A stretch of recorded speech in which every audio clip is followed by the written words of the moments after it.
We are excited to be here today to launch this new report, Advancing Clean Cooking for Climate Action, Pathways to Higher Tier Solutions and Scaled Investment, written by FAO, UNDP, and UNEP.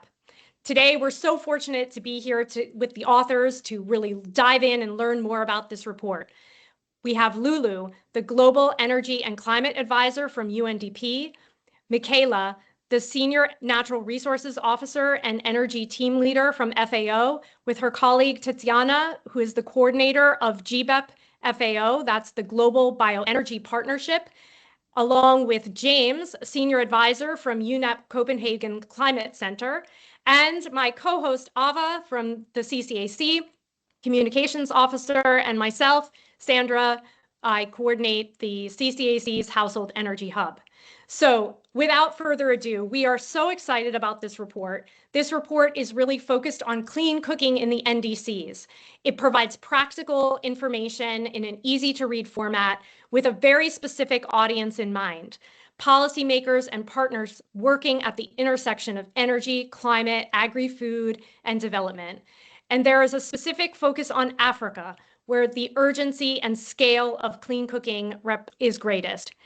And so in addition to this helpful data, like the table on clean cooking representation in the NDCs and the one on actionable recommendations for clean cooking in the NDC process, you can also find really detailed examples of case studies that detail both what works, but what I love is also what doesn't work when trying to make progress toward clean cooking at the national level. The report concludes with 7 key policy recommendations for integrating clean cooking into the NDCs. And it sets out a pathway for implementation. And it also notes the power of combining forces with other initiatives, such as Mission 300 in Africa.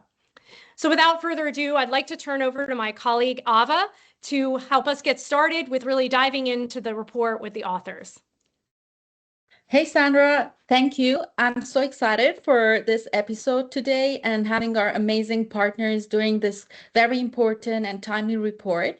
You said FAO, UNDP, and UNEP is coming together to do this very important report on NDCs and clean cooking. And I would like to ask Ludu first, what does the world gain from this partnership and these players coming together to develop this report? Sure, thank you for the question. So the fact that our agencies, UNDP, FAO, and UNEP, are coming together in this moment really speaks to the time that we're in. The world is recognizing that clean cooking isn't just about energy, it's really about health systems, climate, development, protecting our land and agri-food systems, and supporting livelihoods. And our agencies are really working at the intersection of all of these areas. The sad reality as well is that 2.1 billion people are living without access to clean cooking. This means that families every day are using harmful polluting fuels for cooking, very regular meals. And so this really is a challenge in many communities. It's the fact that, people don't have the basic human right of being able to cook a meal, and forests continue to be cut down for fuel. And so, we're reflecting the urgency and the scale of this challenge. And through the report, we're trying to show evidence of how action on clean cooking can deliver multiple benefits. The final thing is that we already know that the world and many countries have submitted or are in the process of submitting their updated national climate plans. And the UN system, through our Climate Promise 2025 effort, has been jointly supporting countries to strengthen their NDCs. And it will be important, for partners together to really continue to support countries as they look to translate these commitments into action on the ground. Lulu, it's so exciting to hear about the agencies coming together. And also, I really think this is a moment in time where collaboration and cooperation is so important. And I'm also thinking about the countries as they're preparing their NDCs and also thinking about implementing their NDCs. Michaela, can you share with us a little bit about how countries can use this report as a resource to advance clean cooking? Thank you. Thank you very much, Sandra, for this question. Let's say that the report gives an overview of the challenges and the opportunities of clean cooking solutions through a range of very precise case studies that tends to respond to the need and the local context of the countries. The report also gives an overview of what is missing, as you rightly said. So, for example, we assessed the NDCs and we analyzed where clean cooking is not present amongst their policies. So this is to say that this is the overview, and at the end there are 7 policy recommendations. This is really what will be most relevant for countries, in the sense that these recommendations creates a kind of a roadmap of what still needs to be done, to be put in place, to make sure that clean cooking solutions are put in place, and to make sure that the extremely high number of 2.1 billion people is reduced, which is the number of people that do not still have access to clean cooking facilities to cook a safe meal. Yeah, and really thinking about the scale of the 2.1 billion people and like this roadmap that's being offered to countries to kind of like figure out a pathway towards reducing that number and really getting down to the individual person and improving livelihoods. Tiziana, I'm curious also, like what are the key technological options for achieving universal access to clean cooking within a just energy transition?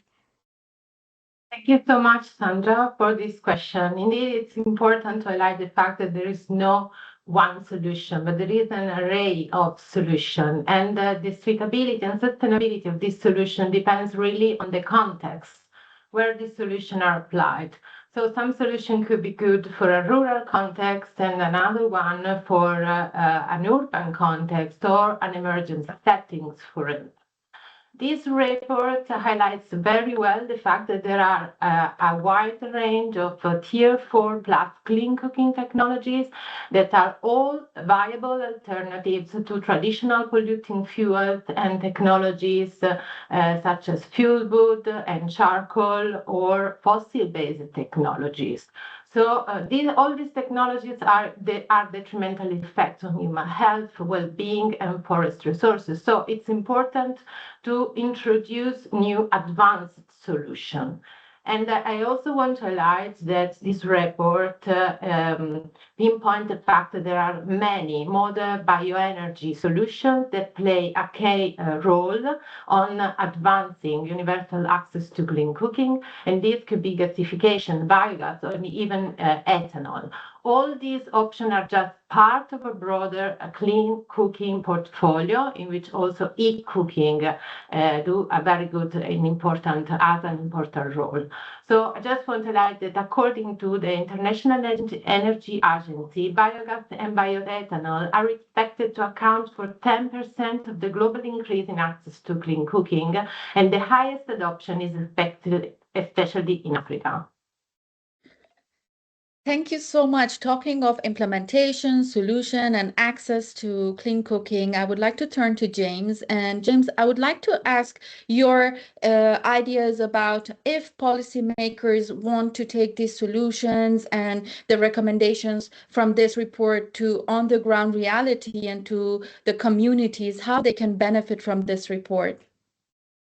Yeah, thanks, Eva. So the question of last mile communities is something we discussed in the report, and that's actually of relevance to us at UNEP Copenhagen Center, where we co-lead the Solco partnership, which is promoting tier 4 plus PV supported clean cooking technologies in the last mile communities. And we use UNDP's terminology for that, basically a shorthand for marginalized populations that are outside of traditional policy and planning, investment planning, including displaced populations, which is a growing concern, and especially across Africa. And we were lucky for this report to get really good inputs from Ivona Bisaga, who is the global clean cooking lead for the the UN's Global Platform for Action on SDG 7 and NORCAP advisor. And so we feel confident that that population is well covered in this report, which traditionally, as I say, outside of the sort of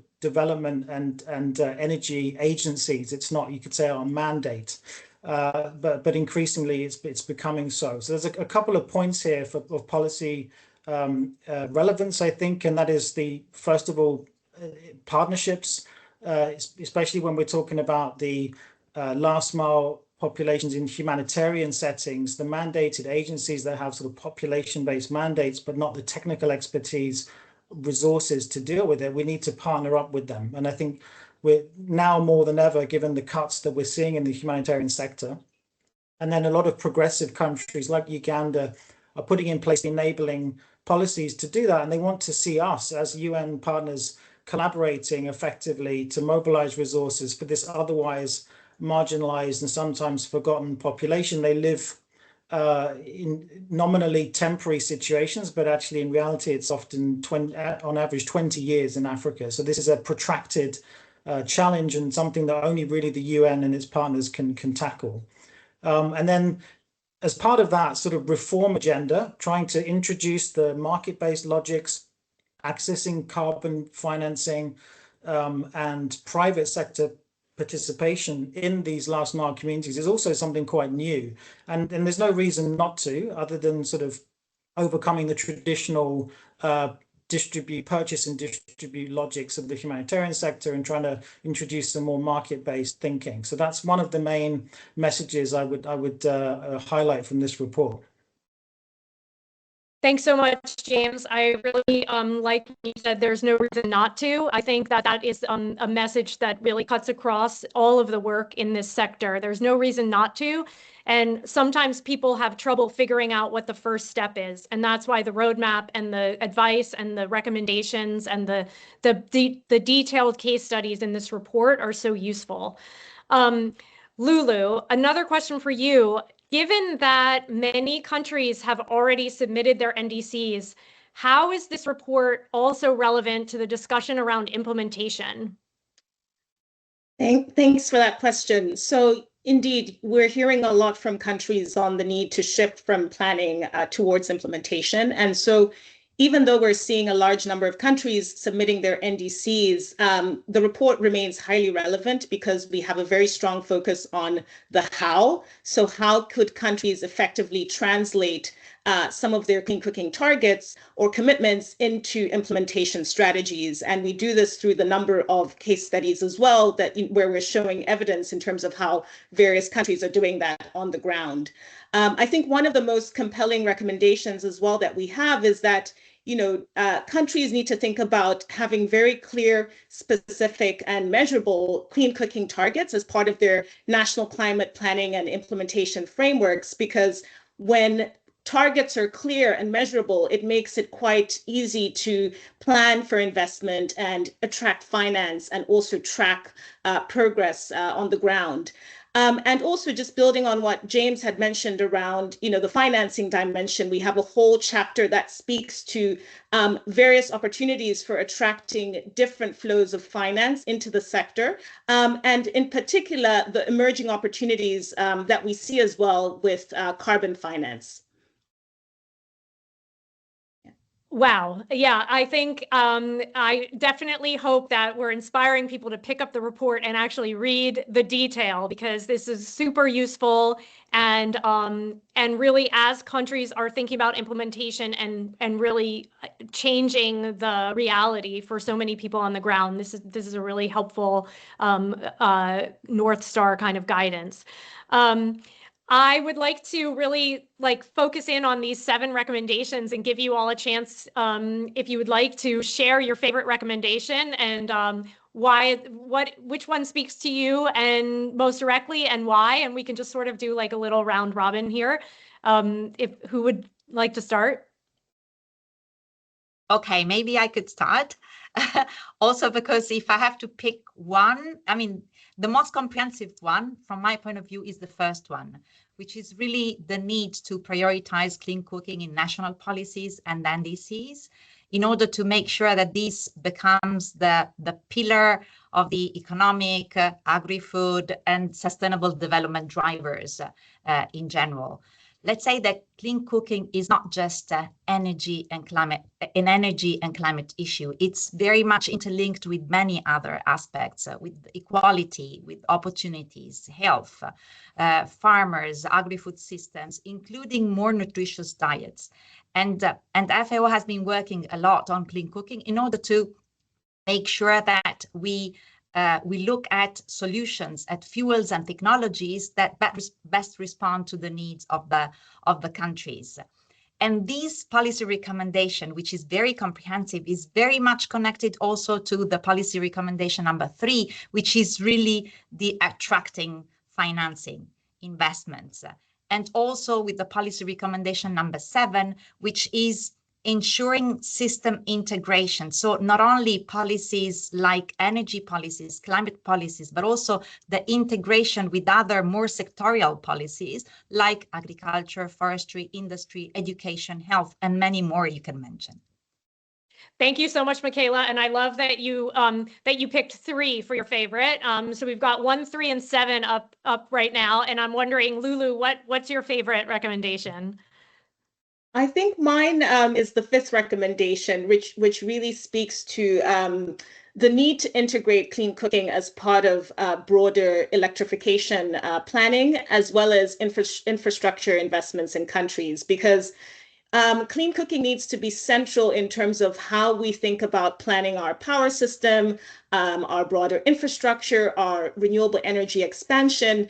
And this allows countries to think about designing more efficient and inclusive energy systems that also reflect the local needs and realities of communities. And one of the key emerging examples that we showcase in the Africa region is the Mission 300 effort. And this is a really great opportunity to think about how clean cooking could be integrated in the context of this large electrification push on the African continent. Yeah, I really appreciate your answer. And I also, there's a huge percent of the population that does have access to electricity, but isn't using e-cooking appliances. And so I think really having countries connect with the clean cooking with the energy planning is going to be so powerful. And I think we can be very inspired by the progress of Mission 300 and how we can all be contributing to that. James, what about you? Yeah, thanks. So, I mean, sitting as I am with UNEP, I mean, of course, our lens is very much the climate action agenda and, framing clean cooking as a major climate action agenda opportunity, mitigation side, and also co-adaptation, co-benefits. So I think for me, the 6th recommendation on the importance of localized baseline data for emission factors, what we call the fraction of non-renewable biomass, the FNRB values, to quantify the emission reduction opportunities, the mitigation potential. And then this is feeding into the discussion earlier about carbon financing and the importance of carbon financing in the transition to the higher tier technologies that we want to see.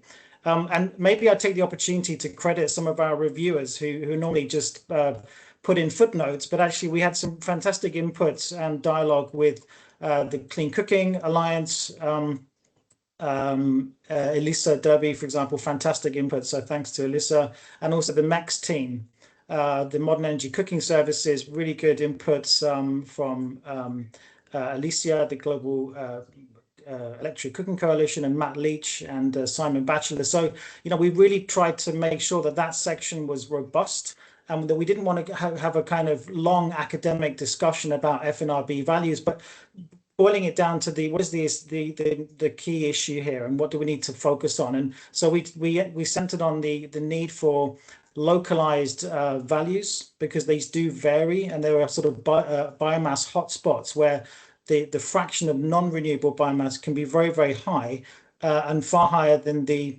national averages used in the MOFAS model, which is the main benchmarking for carbon financing. So we're trying to advocate, especially, for example, going back to the issue of displacement. I mean, we know and we present evidence in this report that in situations of rapid influx of displaced populations, the first thing that people do is naturally just cut down trees for shelter and also for cooking, and so the sustainability rates are much lower there. So we actually need more site-specific values, which makes the case for investment, and this translates into more carbon financing because the baseline is higher. So that's, for me, with the climate hat on, I think perhaps the main recommendation to focus on. Thanks. And Tiziana, last but not least, which is your favorite recommendation? I would like to focus on what was not mentioned so far, but somehow everybody has already spoken about the importance of an enabling policy framework. And for instance, I can mention the recommendation number 4, the importance of removing market barriers, because I truly believe from what we learned from the analysis of the case studies that, for instance, reducing or removing the national tariff and the VAT on the stove and appliance, but also on the fuels, can help in accelerating the adoption of the Tier 4 plus clean cooking solutions. So it's important also, if possible, to reduce, for instance, or maybe also phasing out the subsidies for fossil fuel-based cooking solution and regulating and sustainable collection of fuel wood. Also, this measure will help a lot. Of course, introducing financial incentives and the subsidies can attract the private sector investment, and also the carbon credit schemes, as mentioned, can be very helpful in accelerating the universal access to clean cooking and just an inclusive transition. So thank you very much. Thank you so much. We heard 1, 3, 4, 5, 6, and 7. So it's up to all of our audience to go find out what recommendation number 2 is. And thank you for just giving so much life to those recommendations. Really interesting. I think over to you, Ava. Thank you, Sandra, and thank you to our authors for your time, to sharing the key highlights. And a big takeaway from this report is that integrating clean cooking into long-term energy and agri-food planning can strengthen coherence across climate and development strategies, and helping to the growing demand for low-carbon electricity, especially in rural areas. The NDCs are a very important tool for countries, and we can see the buzz around COP30 with NDCs and the new releases, and we are all looking forward to see what countries will include in their NDCs. So for policymakers interested in advancing the mitigation and getting the how-to in this area and in this sector, you're highly encouraged to use this report. Thank you to the authors for sharing this report and highlighting what makes it special. Please reach out to the authors if you have any questions.